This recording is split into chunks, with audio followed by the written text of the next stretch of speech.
Okay.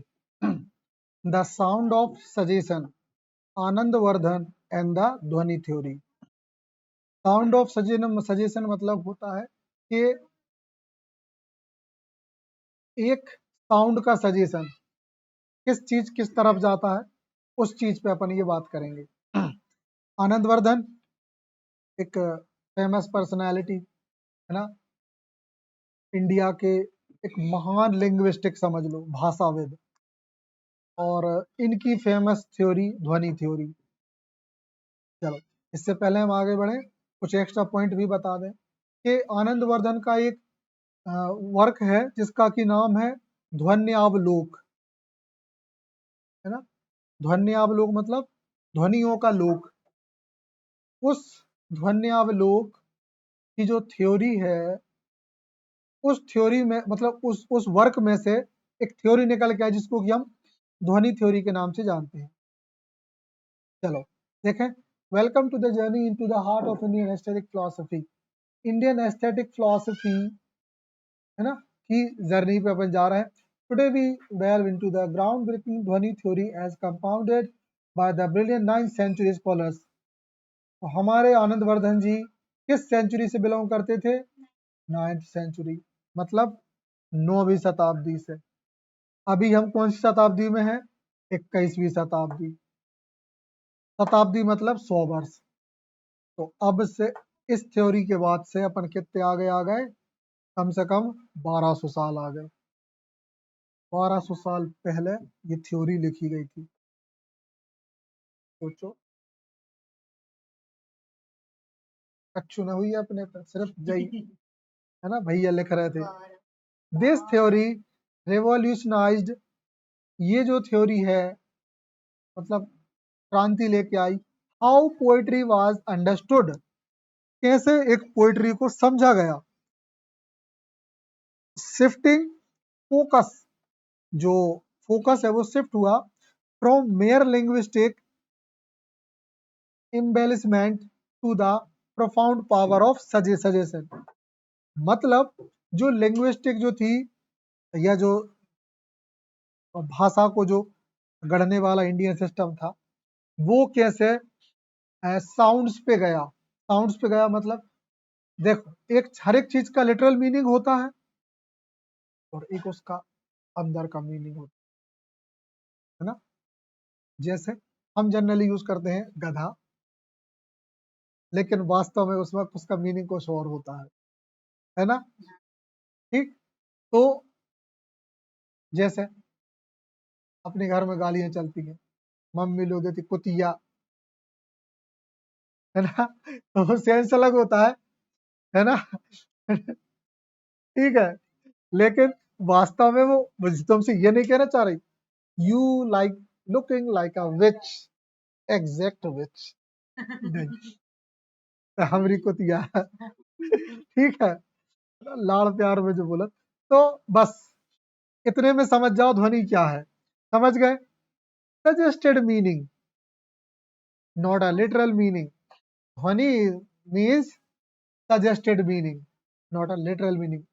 Prepare the discovery of subtle layer of meaning that truly make poetry resonate।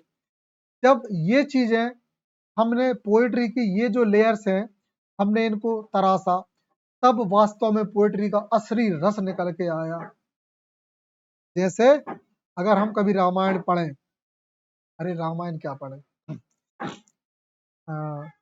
एक work है हमने भी नहीं पढ़ा है, रश्मि रथी, कहते हैं बहुत प्यारा है।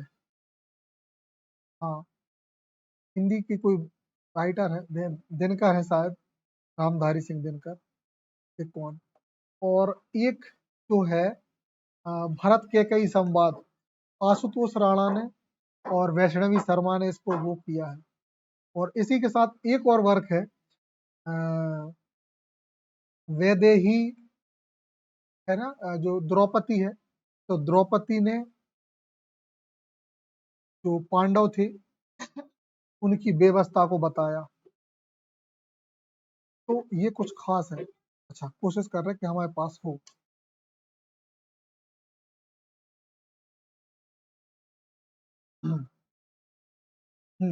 Poetry true light lies in what is not said. अच्छे सिंबल्स और एक अच्छी मोमबत्ती के साथ एक सिग्नल दिया है कि पोएट्री एक सच्चा प्रकाश है, लाइज जो रहता है, इन व्हाट इज नॉट सेड जहां कुछ कहा नहीं गया होता। मतलब समझे इसका? तो पोएट्री ट्रू लाइट, पोएट्री एक सच्चा प्रकाश है, लाइज इन वो होता है व्हाट इज नॉट सेड जो नहीं कहा गया है ना। तो जो कहा नहीं गया वही पोएट्री में होता है। जैसे फिर एक एग्जांपल याद आ गया हमें कि उर्मिला को जानते हो? क्या बात होने जो वो है ना, कामायनी, शायद कामायनी नहीं है,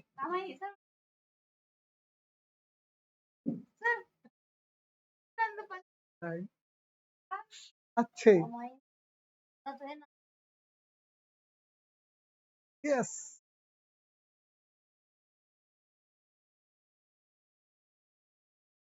जयशंकर प्रसाद का है कामायनी, है ना। प्रसाद पंत निराला, जयशंकर प्रसाद, सुमित्रानंदन पंत और सूर्यकांत त्रिपाठी निराला, ये तीनों ही छायावादी कवि थे। हाँ,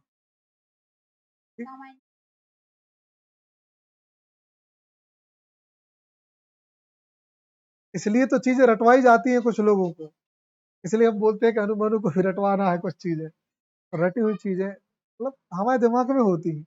अब ऑप्शन तुम्हें मिलते ना जब तो तुम सही आंसर दे देती, ये विश्वास होता है। चलो ठीक है, आगे बढ़े। हाँ हाँ, उर्मिला का जो कामायनी है मतलब, और उसमें उसका उर्मिला का वियोग बताया है। हाँ, क्योंकि देखो एक व्यक्ति गया, उसके साथ में उसकी बीवी गई, भाई ये दो ही खुश, रूखो सूखो खे हैं मनो के थे ना कि जोड़ा कहूं चला जाए तो चल कट जात। हाँ, ये भैया भी चले गए, तो इनको तो भाई के प्रति प्रेम तो निभा था जिनमें, वो एक शादी करके गए थे, और उस समय पे औरत दूसरी शादी का विचार नहीं कर सकती थी, मर जाएगी लेकिन शादी करना तो दूर की बात, हस्बैंड वहां भले कर ले, वो औरत नहीं कर सकती जब तक हस्बैंड के मरने की खबर नहीं आ रही, और वो कुछ भी पॉसिबल नहीं। उस बेचारी ने अपना जो दुख है, तो उस दुख को उस कामायनी में जयशंकर प्रसाद जी ने बता दिया। सोचो, उसको भी कभी सुनोगे ना। हाँ, एक और वर्क है, आओ एक अच्छी चीज बताते हैं। हाँ, आज एक अच्छी चीज बताते हैं, थोड़ी स्लाइड लंबी खिंचेगी कोई दिक्कत नहीं, मगर बड़े काम की, तुम्हारे मन का एक डाउट खत्म हो जाएगा, कल ही हमें पता चला है, ये बिल्कुल ताजा ज्ञान है, ये ताजा ज्ञान है, कल ही मिला, आज तुम्हारे सामने परोस दे रहे हैं, है ना। कि हमारे मन में भी सेम डाउट आया था कि ये जो राइटर्स हैं कुछ तो रेफरेंस लेते हैं पुराने वर्क्स का, तो सुनील ने बताया कि भैया हमने बहुत कुछ देख लिए इनमें, एक बात है कि ये लोग उसको काल्पनिक ही गढ़ते हैं, बस उनकी फीलिंग सच में लेते हैं। जैसे कि रामायण में उर्मिला का दुख बताया गया कि वो बहुत व्यथित थी अपने पति के जाने से, तो जयशंकर प्रसाद जी ने इस बात को पकड़ लिया कि वो व्यथित थी। अब देखो उनने इस व्यथा को कितना डिटेल में बताया, शायद वो सच में ना हो ऐसी इतनी ज्यादा, लेकिन उस वक्त औरत की जो स्थिति थी उनने पूरी आत्मा से निचोड़ के रख दी, है ना मजेदार बात। शायद द्रौपदी को उस समय ये शब्द न निकले हों उसके मुंह से, लेकिन अगर मान लो आज द्रौपदी को साथ ऐसा हो रहा होता इस समय, तो वो इतना तो जरूर बोलती, जैसे ये कोपति आगे सैनी जो अपन सुन रहे थे, इसमें ये जो बोलती है, तो आज के समय में अगर द्रौपदी के साथ ऐसा हो रहा होता तो वो इतनी हिम्मत करके ये तो जरूर बोल देती अपने पांडवों से कि शर्म है तुम पे।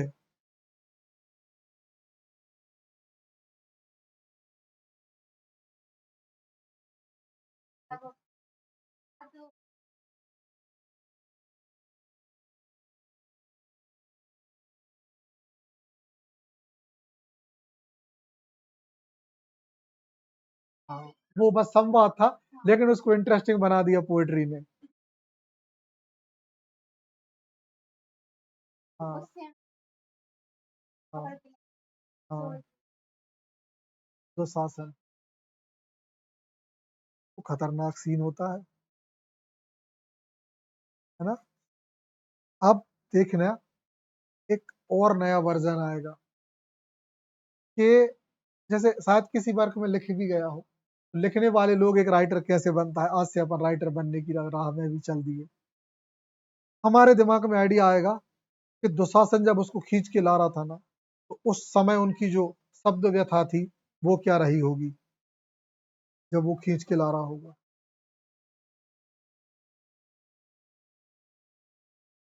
दर्द, अथाह दर्द, सिर फटा जा रहा होगा क्योंकि बाल खींच के लाने दो,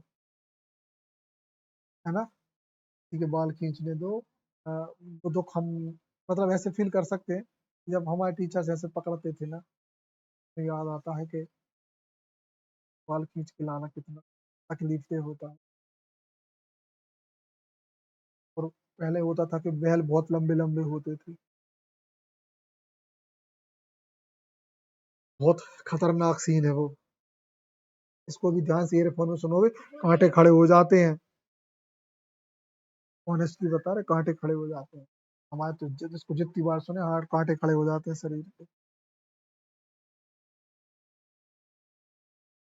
है उसमें ये हेडफोन लगा के सुनने की। तो ये है कहानी। बहुत डर सा लगता है, भाड़ में जाए। बट गलत सा है, इमोरल है।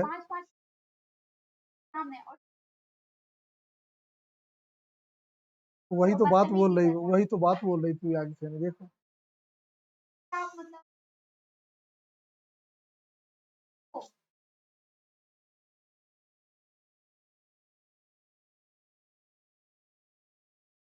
कुछ चीजें तो शब्दों में बताई नहीं जा सकती, वहां क्या क्या हुआ होगा, है ना।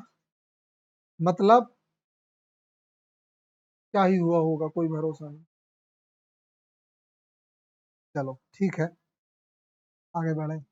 तो अब देख ले आनंद वर्धन को आगे। The Anand Vardhan the rebel scholar. Rebel scholar मतलब, बिल्कुल नहीं। बहुत अच्छा शब्द है, ज्ञानी। रिबेल मतलब, चलो सजेशन दे रहे, रिबेलियन।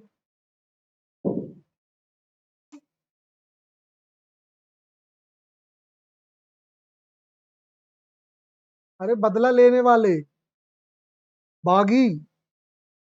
हाँ,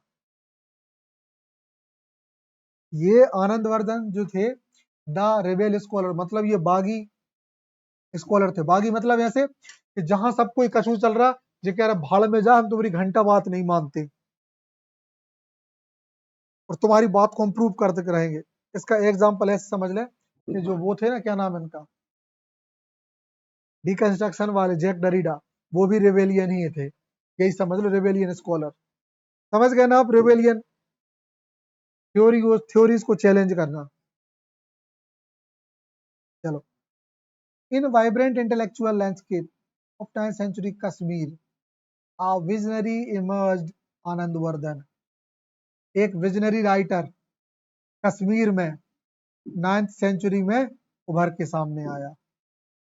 serving as astute advice of King Avanti Varma, esteemed court. Avanti Varma के कोर्ट में ये एक एडवाइजर थे, सलाहकार।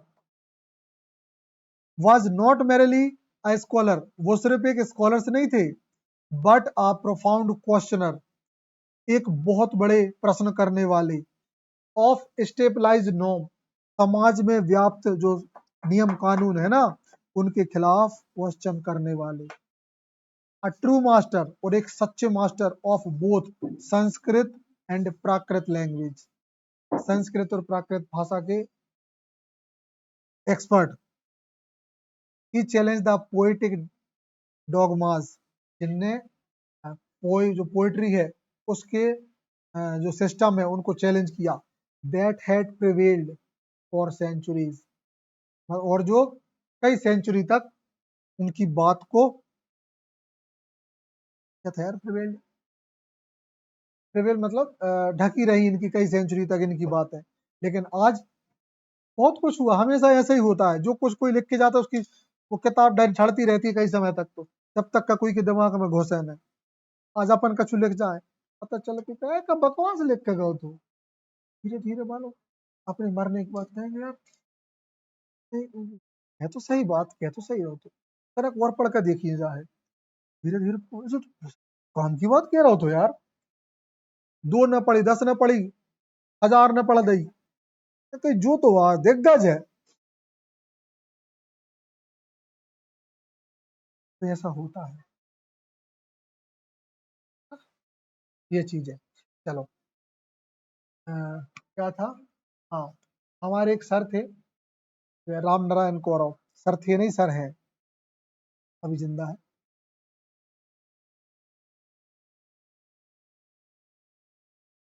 वो मुकेश ने बोला। तो जो राम नारायण कौरव सर थे वो कवि थे, हाँ, वो कवि थे, क्या कवि है मतलब, वो बहुत अच्छी कविताएं करते हैं। तो उस समय ही उनकी कविताएं रेडियो में चली गई थी, और आज वो बहुत लिखते हैं, ज्योग्राफी से है वो, नहीं आजकल वो हिंदी के टीचर हैं, जबकि उस समय ज्योग्राफी पढ़ाया करते थे, है ना, अपने ही सीएम राइज में। और हाँ, अब कन्याशाला पहुंच गए, कल ही परसों हमने नाम देखा ना, कि नाम आता है, कन्याशाला लिखा था, फोन पे देखा, तब पहुंच गए कैसा हो। तो वर्क को बहुत समय बाद पहचाना जाता है, आनंद वर्धन को भी बाद में पहचान मिली। हिज पाइवोटल वर्क, इनके जो बहुत प्रमुख वर्क है वो है Dhvanyavaloka, Dhvanyaloka, literal meaning the light of suggestion, है ना, मतलब जो सजेशन का प्रकाश। बिकम अ गेम चेंजर, एक game changer, ignited, igniting an intellectual revolution that redefine the very essence of poetic appreciation and the criticism। एक इग्नाइटेड मतलब होता है भव्य, मतलब महानतम, है ना, इंटेलेक्चुअल रिवॉल्यूशन मतलब इंटेलेक्चुअल क्या बोलेगा यार इसको, अच्छा शब्द है इसके लिए, तो प्रमुख समझ लो, है ना, revolution the redefine the very essence of poetic appreciation and criticism, मतलब पोएट्री का एप्रिसिएशन, उसकी प्रशंसा और उसका क्रिटिसिज्म, वो दोनों ही ने अपने वर्क में किया, और बहुत शानदार वर्क रहा होगा ध्वन्यावलोक। ओरिजिनली वो संस्कृत में मिला है, लेकिन ध्वनि को लेके बहुत बड़ी बातें की गई। अच्छा, ध्वनि को लेके कुछ और शानदार अच्छी स्ट्रॉन्ग सी बातें सुन लो, कि कहते हैं हमारे इंडिया का जो पोएट्री सेक्शन है वो बहुत भयंकर रिच है, यहाँ तक कि जो ग्रीक राइटर्स है ना उनसे भी ज्यादा, जहां वो 2 रसों की बात करते हैं, बस मेरे पास बहुत भयंकर वो है, मेरे पास बहुत तगड़ी थ्योरी है, कि बताया भी नहीं जा सकता कितना संपन्न है अपना ये, बस शर्त ये है कि वो लोगों को पढ़ने की कमी, हालांकि इंडिया में हो। तो वो जो अपना वो है ना ध्वनि थ्योरी, क्या नाम उसका, रसा थ्योरी, वो उसी चीज को लेके भरत मुनि जी ने दी थी ना, और ध्वनि थ्योरी हमारे आनंदवर्धन ने। ठीक, चलो आगे बढ़े। ओके, चलो यहां से जाओ। चलो सबसे पहले the old order, ornament and outward beauty. हमें इस स्लाइड में सबसे पहले किस चीज की बात की जा रही है कि जो आनंदवर्धन से पहले पोएट्री के बारे में एक सिस्टम चलता था कि कुछ चीजें फिक्स होती थी, just like that old order जिसको हम कहते हैं, कि पहले पोएट्री में सजावट को और बाहरी सुंदरता को महत्व दिया जाता था। आपकी कविता जितनी बाहर से सुंदर होगी उतना उसका मतलब बोलबाला होगा। तो इस सुंदरता के लिए यूज किए जाते थे सबसे पहले फिगर ऑफ स्पीचेस। तो figure of speech, literary critics predominantly value the mastery of अलंकार। क्या ये लोग अलंकार में मास्टर होते थे और फिगर ऑफ स्पीच का बहुत यूज करते थे। अर्थ को भाड़ में जान दो, बाहर ही से सजावट होने चाहिए एकदम, है ना, जैसे मतलब उसको पढ़ के ही ना बस गदगद हो जाओ। फीलिंग के लिए ज्यादा फर्क नहीं पड़ता सुन के। हाँ, ऐसे समझो कि जो आला उदल है ना, बाहर ही है। वो कम बुद्धि के लोगों के लिए समझना बहुत आसान है उनको। आला उदल कहानी बहुत सरल है ना, और कितनी जोशीली है। मतलब उसमें म्यूजिक ज्यादा बजते रहता है तो अपने सियाने बड़ी मस्त मगर रहे आप, है ना। लेकिन दूसरी तरफ देखें, वो ओल्ड ऑर्डर है। नया ऑर्डर क्या है, जैसे ये कुपति आगे से अपन ने देखा, हर किसी की बुद्धि में घुस रहा हो, जो अपन ही कितने ध्यान से सुन रहे थे। हर कोई देखे क्या दुआ कर रही है, अच्छो से तो लग रहा था, मुझे समझ नहीं आ रहा का किया गई, और का कह रही थी, कौन के काजे कह रही थी। समझ गए, पुराना ऑर्डर ये था, पहले ही सजावट कर देते। अब समझ गए। हाँ, आला उधर सुन के देख लेना, तुम समझ जाओ। हाँ, ठीक। अब ओल्ड ऑर्डर में एक और चीज होती थी, विजिबल एम्बेलिशमेंट, मतलब अलंकार उसमें स्पष्टतः देखते थे। पोएट्री वाज प्राइमरली जज बाय इट्स एक्सटर्नल। हाँ, तो देखो, पोएट्री वाज प्राइमरली जज बाय इट्स एक्सटर्नल डेकोरेशन। अक्सर पोएट्री को उसकी बाहरी सुंदरता के लिए जज किया जाता है। The skilful use of simile, जिसमें बहुत ही स्किलफुल तरीके से सिमिलीज का, मेटाफर का एंड अदर हिटोरिकल डिवाइस, मतलब जो बात को कहने में सक्षम डिवाइस का यूज होता है। ये था सब पुराना ऑर्डर। फिगर ऑफ स्पीच का जी भर के यूज करना, उसमें सजावट के लिए पूरा मेकअप करना। फिर third one, emotional depth ignored. उसकी जो इमोशनल डेप्थ होती थी उसको इग्नोर किया जाता था। The deeper emotional resonance, the subtle under current of feeling were often overlooked in favor of outward artistry। बाहरी कलात्मकता के की वजह से ये लोग आंतरिक सुंदरता पे ज्यादा ध्यान नहीं देते थे। ठीक। आ, हम कुछ वर्कों को याद कैसे, हाँ देखो, एक तो हमने तुम्हें बताया आला उदल, ठीक है, तो उसमें ज्यादा गहराई नहीं दी है, डेप्थ में नहीं गए, है ना। या हम कैसे कैसे कहें, राजा महाराजाओं की शान में जो कविताएं राजमहल में गाई जाती थी, उनमें इमोशनल डेप्थ नहीं होती थी। सिर्फ राज नहीं, सिर्फ राजा को खुश करने के लिए, उसको तेल लगाने के लिए दी जाती थी। युद्ध के मैदान की अलग थी, वो तो इमोशनल डेप्थ थी, लेकिन राजा को तेल लगाने के लिए के लाखों में एक हमारे राजा, है ना। हाँ, सबसे प्यारे हमारे राजा, है ना, है ना। बहुत दुलारे, बहुत ही न्यारे, प्यारे हमारे राजा। कितने प्यारे कि जितने प्यारे शब्दों की कमी नहीं। तो बात आ गई समझ में। इसमें कोई इमोशनल डेप्थ दिख रही नहीं दिख रही।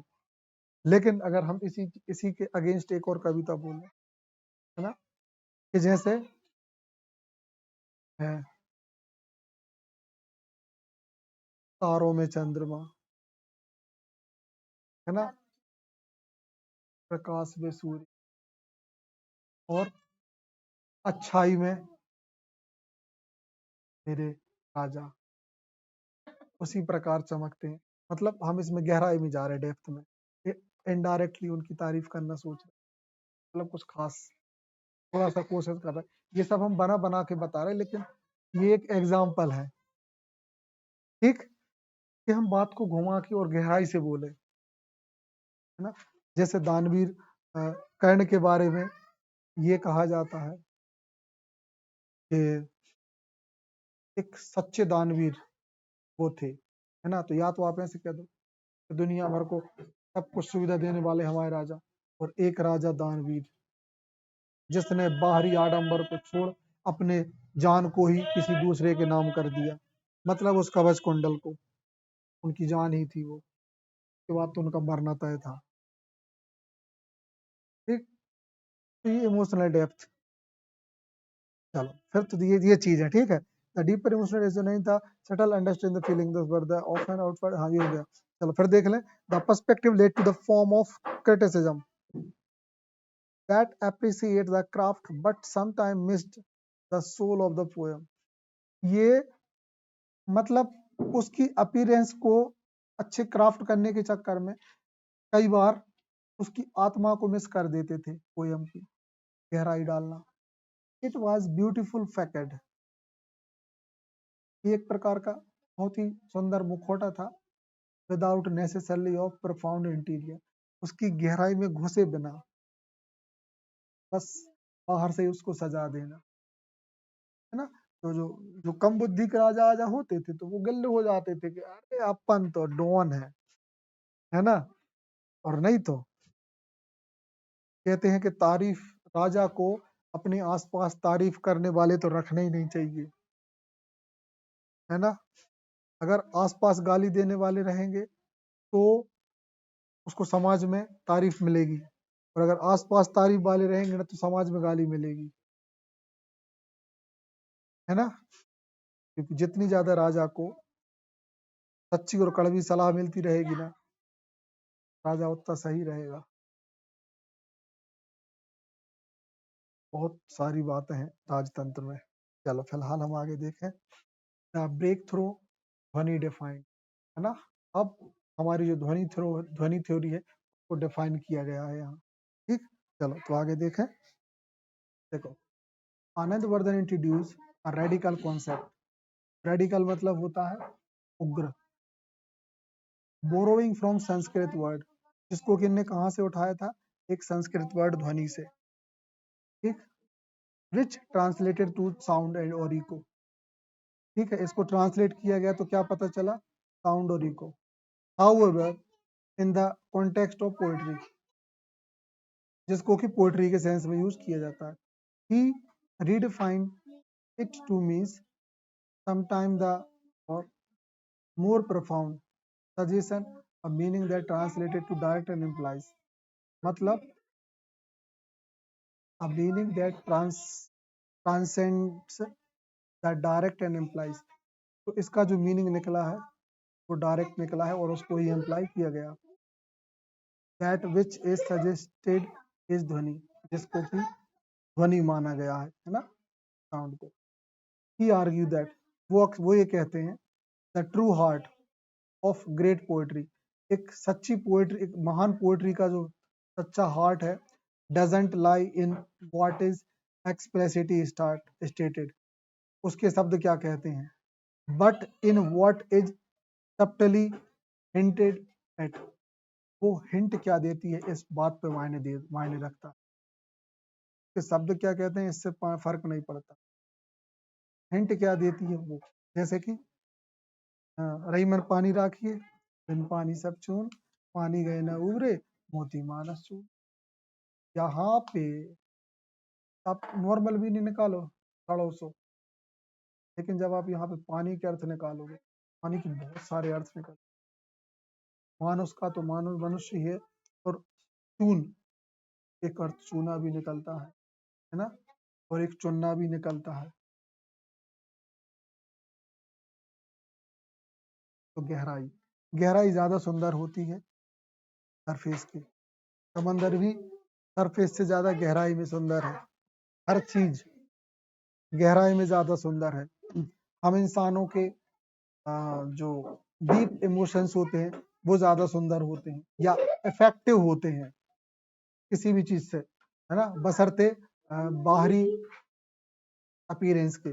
बाहरी अपीयरेंस मतलब बाहरी अपीयरेंस के बारे में कहा जाता है कि जरा सा कोई, इतना सा कोई केमिकल लेके ऐसे मार दे, खत्म आपकी अपीयरेंस। लेकिन आंतरिक सुंदरता तो ये होती है कि आप पर्दे के पीछे रहो और आप जब बोलोगे आपके शब्दों से ही आपकी पहचान होगी। पूरी दुनिया सिर्फ भागती जरूर बाहरी सुंदरता के लिए है, लेकिन एक समय के बाद इसकी कोई भी वैल्यू नहीं होती। इसकी उम्र बहुत लिमिटेड होती है बाहरी सुंदरता की। आंतरिक सुंदरता की ऐसी है कि आज जितने भी स्टेच्यूज आपको मिलेंगे ना इस दुनिया में, एक का भी फेस सही नहीं है, एक भी सुंदर व्यक्ति नहीं था। जितने लोग पूज रहे हैं, जितनों के स्टेच्यू आप जहां देखोगे, एक भी व्यक्ति ऐसा हो जो सुंदर हो, है ना।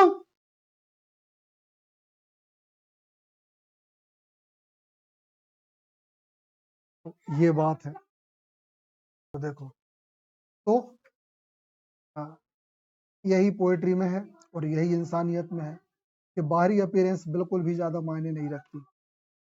एक वक्त के बाद चाहे वो वर्क हो, बाहरी अपीयरेंस अगर उसकी सिर्फ सुंदर है तो वो समय के बाद चली जानी।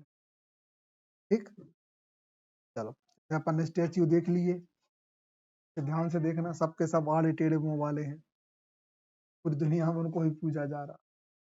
ठीक है, तो पोएट्री भी ऐसी है जो बाहर बाहर फेंक गए, एक वर्क को भी नहीं पढ़ता कोई। राजाओं की तारीफ में इतने जो ग्रंथ लिखे गए सब रखे हैं, मगर कोई महत्व नहीं। और जिन वर्कों को फेंक दिया गया था, जिनमें गहराई थी, का एक दिमाग लगाने पड़ा तो दिमाग खराब हो। तो दिमाग खराब होता तो आदमी पढ़ वो नहीं चाहे।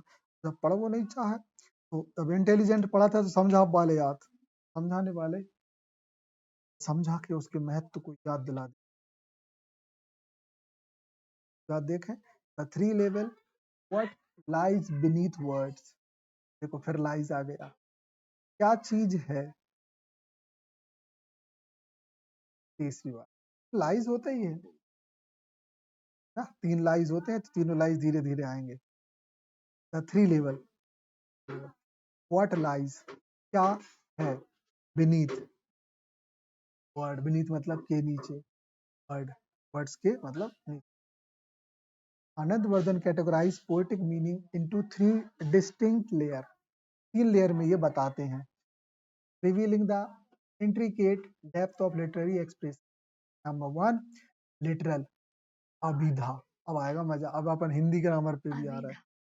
लिटरल में अभिधा, लक्षणा और व्यंजना। व्यंजना होती है ध्वनि, ध्वनि थ्योरी। ठीक है, अब आया दिमाग में घुसा, अमिधा शब्द शक्ति, लक्षणा शब्द शक्ति और व्यंजना शब्द शक्ति। तो ये चीज, तो ये तीन, ये तो ये शब्द शक्ति वही व्यंजना शब्द शक्ति जो व्यंजित होती है ना। तो लिटरल मीनिंग क्या होता है? It is the surface meaning का साफ देखा नहीं पढ़ा हमने ये। तो पहला literal meaning, this is the surface meaning. Primary distinction kind of word, it's what the words directly. Directly शब्द क्या बोलता है वो लिटरल। दूसरा होता है implied, they refer to the secondary indirect meaning, often where words are used in non-literal sense due to convention. For example, saying the whole village come implies the people, not the building. मतलब पूरा गांव आ रहा है, पूरा गांव आ रहा, मतलब गांव थोड़ी उठ के आ रहा, सिर्फ लोग आ रहे हैं, ना कि बिल्डिंग। समझ गए? फिर होता है सजेस्टेड मीनिंग, इज द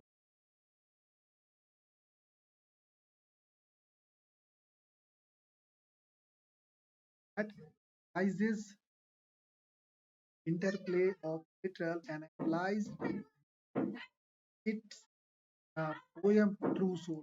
यही पोयम का आत्मा होती है। Underlying sentence that isn't state but, ये मतलब इसके बारे में कुछ कहा नहीं।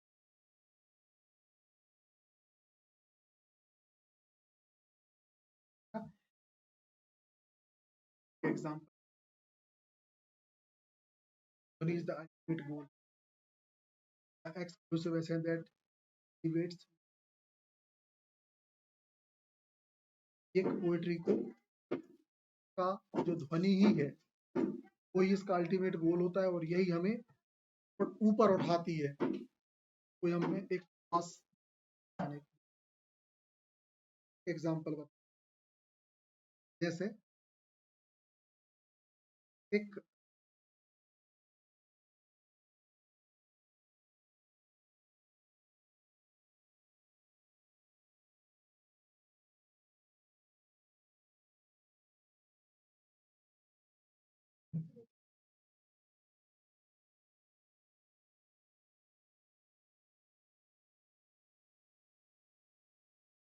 हाँ जैसे कि एक मान लो कि एक मदर है, बच्चे को बोलती है कि ऊधम नहीं करो, नहीं तो मैं तुम्हें बहुत मारूं।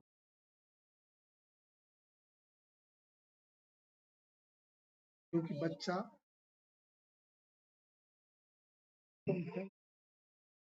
लेकिन वास्तव में तुम्हारो अर्थ और कच्चू नहीं किया। आ रही बात समझ में? बच्चा उस ध्वनि को समझ रहा है, कहीं कटरी उठा तो फेंक दे हो, फिर भी अपने नाटक को मिला, तो उसको पता है तो शब्द की ध्वनि क्या है, तो देखो इसका मीनिंग नहीं समझ रहे। तो यही होता है कि आप कुछ भी कहो, सामने वाला समझ जाए कि कहना क्या चाह रहा है ना? कि जैसे थोड़ी सी का लेटर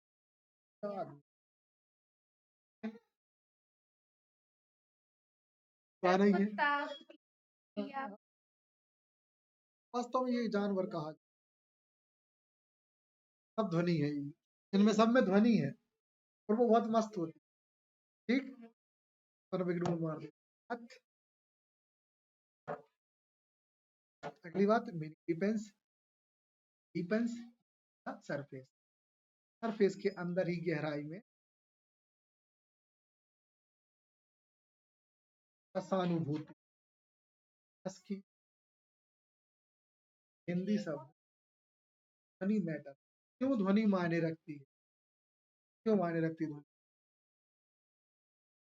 हर मीनिंग क्यों मायने रखती है? क्योंकि उसमें आनंद छिपा होता है ना? आप पर कहीं उसके, अरे अरे बे तो भैया बहुत ट्रेंड है, आप समझ में आ रहा था, धो रहा है बाकी, है ना? कहीं अच्छा बे, अरे बे ज्ञानी आदमी, शब्द का कह रहे हैं ज्ञानी, डायरेक्ट क्या कह रहे हैं? शुद्ध पता चल रहा है कि तुम क्या कहना चाह, अरे बे बड़े आदमी, भाई बे बड़े लोग, अपन का ध्वनि समझ रहे, ये ध्वनि इसके अंदर है, जिसको कि कहा नहीं जा रहा, सिर्फ समझा जा रहा। मतलब यहाँ से हमने उसको डिकोड कोड की कोडिंग की, तुम्हें भेजा, तुमने डिकोड किया, आने। ठीक, ध्वनि क्यों मैटर रखती है? द कोर ऑफ ध्वनि concept of rasa, unique aesthetic flavor and the emotional experience that poetry evoke the reader। It's the ultimate goal of अब कि ये इसका एक फ्लेवर या एसेंस होता है ना, जो ध्वनि ट्रांसफर होती है वो एक रस। जब आप किसी बात, एक रस, जैसे सामने वाले के बीच।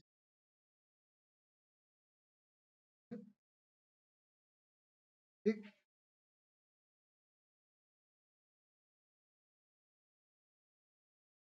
ठीक है। जैसे हम लोग उसको हमने कोई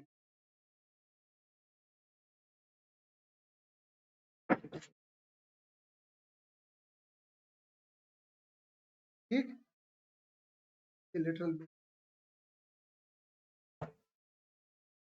रस की मतलब ये रस से ही ट्रांसफर होता है। यहाँ से रस लिया, ठीक।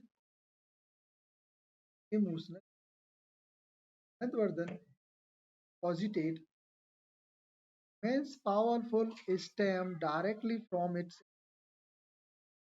डायरेक्टली क्या है, रसा को इवोक कर रही है। एच डी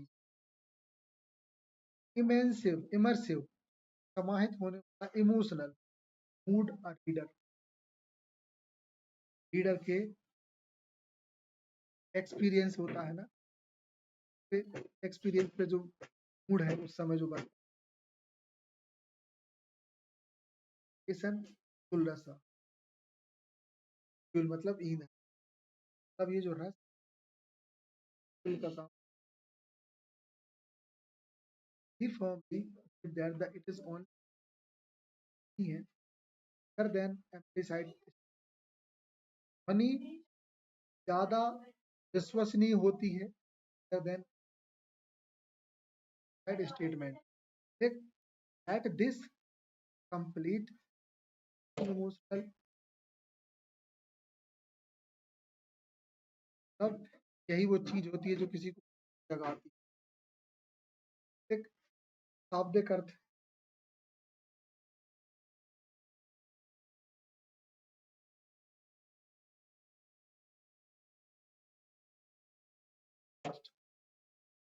को ये सर इस the poet seed of such hidden sensibility blossom। कहने का मतलब ये कि हमारा जो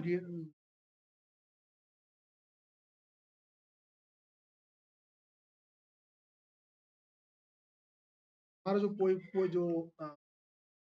पोइट होता है वो सजेशन के दाने फेंकता है, उनसे एक मीनिंग का पेड़ निकलता है कि हम एकदम ब्लॉसम्स एकदम खिल उठते हैं इमोशन और सुंदर सब भावनाओं से और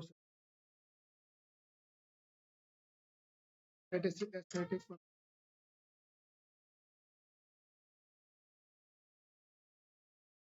ठीक बियॉन्ड वर्ड शब्दों के परे, बियॉन्ड मतलब होता है परे, शब्दों के परे। मनी allows poetry to transcend limitation.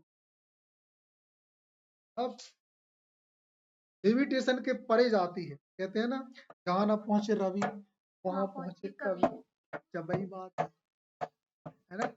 तो कम्युनिकेटिंग फीलिंग एंड या दैट आर्टिकुलेटेड मतलब होता है किसी भी चीज को ट्रांसफर करना। आर्टिकुलेटर होते हैं ना, दिल की आवाज को आर्टिकुलेटर, समझ गए।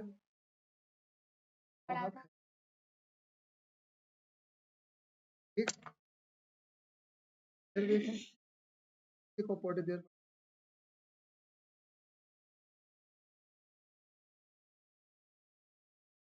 पोइट्री है सिर्फ वर्ड्स का एक गुच्छा, वर्ड्स नहीं है वो एक्टिव पार्टिसिपेशन, इसके अंदर सजेशन मतलब जो रीडर होता है पढ़ के में इंगेज हो जाता है, जो अनुभव वो महत्वपूर्ण।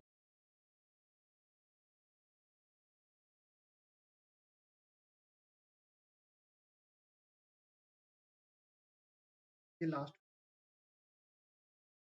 लास्ट धन्यवाद लोग आज फार मोर देन अ ट्रीटाइज।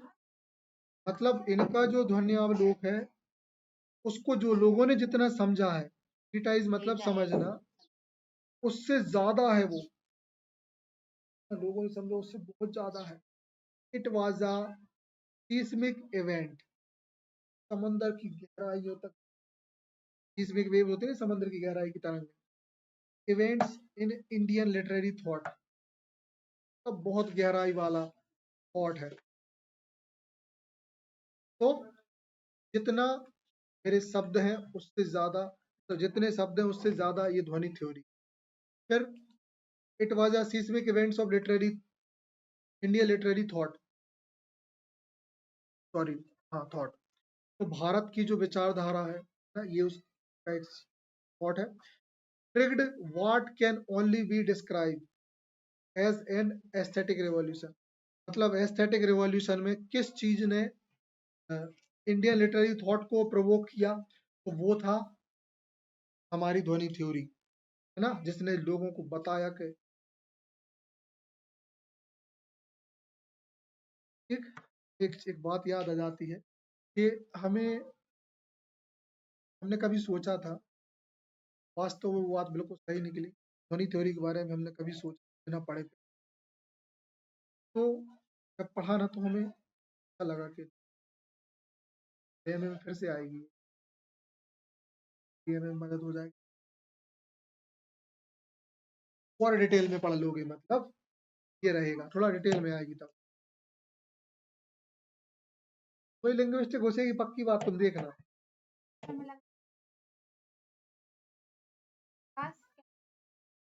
हाँ, डायस्पोरा लिटरेचर वो भी आ जाएगा।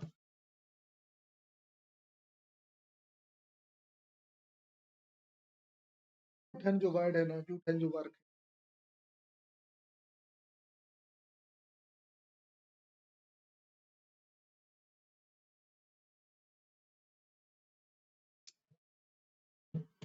या ओम प्रकाश वाल्मीकि,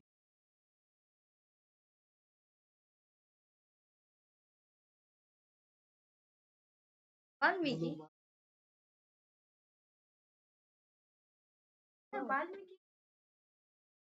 हाँ,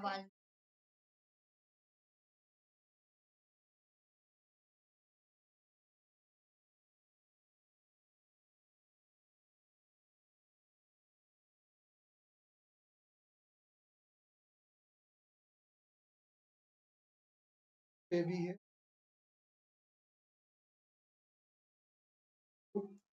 खुद वेदों के रचयिता,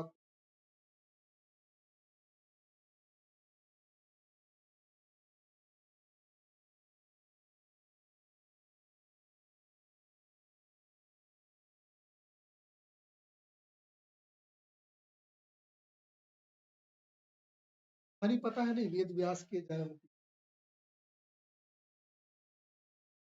एक ऋषि थे पाराशर, जो होता है ना, जो लोग आपसे सर,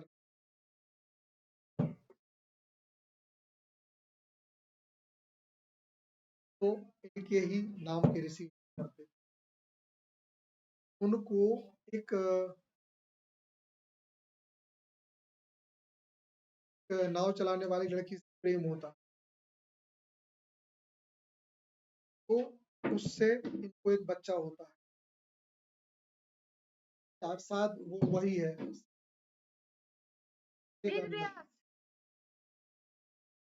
तो उनसे वेद व्यास का जन्म होता है।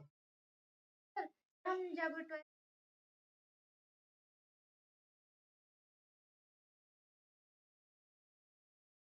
हमने पढ़ा था, तो एक बच्चे जाते हैं,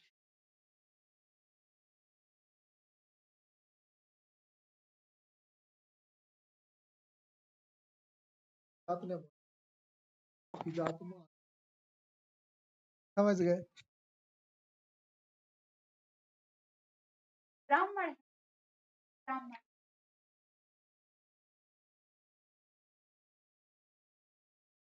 ये तो खूब बुलाने वाली, और वाल्मीकि जी को, वाल्मीकि रामायण को भी एक्सेप्ट नहीं करते, वो तो तुलसीदास की रामायण को एक्सेप्ट करते हैं।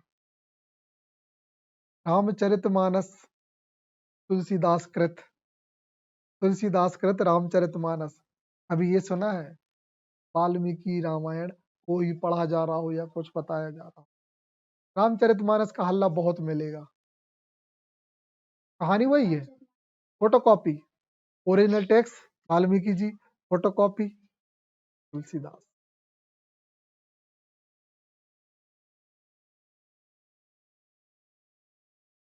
चाय हम नहीं पी रहे हैं, दे दो। ओके, चलो आगे देखो ठीक है, तो legacy the after shock of ध्वनि आप लोग उसी को पढ़ लिया ये अपन ने, ठीक है। एस्थेटिक रिवॉल्यूशन था, फिर इंटेलेक्चुअल फर्मेंट, फर्मेंटेड एक वर्ड से बना। इंटेलेक्चुअल फर्मेंट का मतलब होता है बौद्धिक, क्या बोलेंगे, विक्षोभ। विक्षोभ अ, मतलब बौद्धिकता का, इंटेलिजेंसी का बूम, समझ गए, इंटेलिजेंसी का बूम। इस वर्क के आने से लोगों में तर्क की क्षमता, लोग इसके बारे, इस सब्जेक्ट को लेकर तर्क जगा। From the 9th and 12th centuries his ideas spark, मतलब चिंगारी दी, इंटेंस डिबेट, बहुत गहन वार्ता को, अमंग द स्कॉलर्स के बीच में, sharping generation of critical thought, और जो जनरेशन थी उसकी क्रिटिकल थॉट को शार्प किया, ठीक है, शेप दिया। एंड्यूरिंग इन्फ्लुएंस, कभी ना खत्म होने वाला प्रभाव। द ध्वनि theory become the bed rock of all subtle Sanskrit poetic. Bed rock मतलब होता है मील का पत्थर, मतलब माइलस्टोन जो होता है ना, तो poetic, making it impossible to discuss literature without acknowledging its profound impact, ठीक। तो ये वर्क संस्कृत पोएट्री का बहुत खास है। The next one, shifting paradigm, ये एक और खतरनाक। तो एग्जाम्पल चेंज, शिफ्ट हो गए। It fundamentally reordered the priorities in the artistic equation, elevation suggestion above mere ornament and placing the reader's experience in the forefront even over the author's intent। कहने का मतलब कि ये जो है, हम पहले जो राइटर्स हुआ करते थे वो क्या है, एक मतलब सिंपल ऑर्डर में लिखते थे, लेकिन इस वर्क ने fundamentally reorder priorities in the artistic equation, मतलब चीजों को कलात्मक रूप से बनाने का प्रश्न रखा, और एलिवेट सजेशन मतलब ध्वनि को ऊपर उठाया, अब द मोर ऑर्नामेंट, जो बाकी जो मेयर इंडम, जो अकेले जो सजावटी चीजें होती है ना उनसे ऊपर उठाया, and placing the readers experience at the forefront, और रीडर्स के जो अनुभव हैं उनको आगे ला के रखा, ना कि कवि की खुद की तारीफ करने से ज्यादा। कोई खुद को महान कहता रहे, घंटा फर्क नहीं पड़े, पब्लिक का क्या रही तुम्हारे बारे में, ये मायने रखेगा। Even over the author's intent, भले वो हमारे ऑथर के इंटेंशन कुछ भी। The last word, the ripple effect of Dhvanyaloka continue to resonate, आज भी हमारा ध्वन्यावलोक है वो आ रहा है ना। Cementing Anand Vardhan place and the immortal figure in literary history, literary history में ये एक इमोर्टल, अमर फिगर है आनंद वर्धन, ठीक। सीमेंटिक मतलब होता है सेंटेंस जो बनते हैं ना, वाक्य, वो सीमेंटिक मतलब, हाँ वाक्य, लिंग्विस्टिक वाला सीमेंटिक, है ना। द पोयम, अब एक लास्ट वर्ड है, लाइन है, the poems power is in its silence, आहा क्या बात, पोयम की जो ताकत है ना साइलेंस में, विल यू हियर इट, क्या आपने वो सुनी है, ये अच्छी बात होती है, तो मतलब उस पे लगाने लायक है, स्टेटस पे लगाने लायक बात है ना, अड़कती भड़कती, चलो इसको लगा सकते हो तुम लोग, ठीक है। Thank you for the exploring the profound insight in the Anand Vardhan theory with us, हमारे साथ ये थ्योरी पढ़ने के लिए बहुत बहुत धन्यवाद। चलो खत्म करें।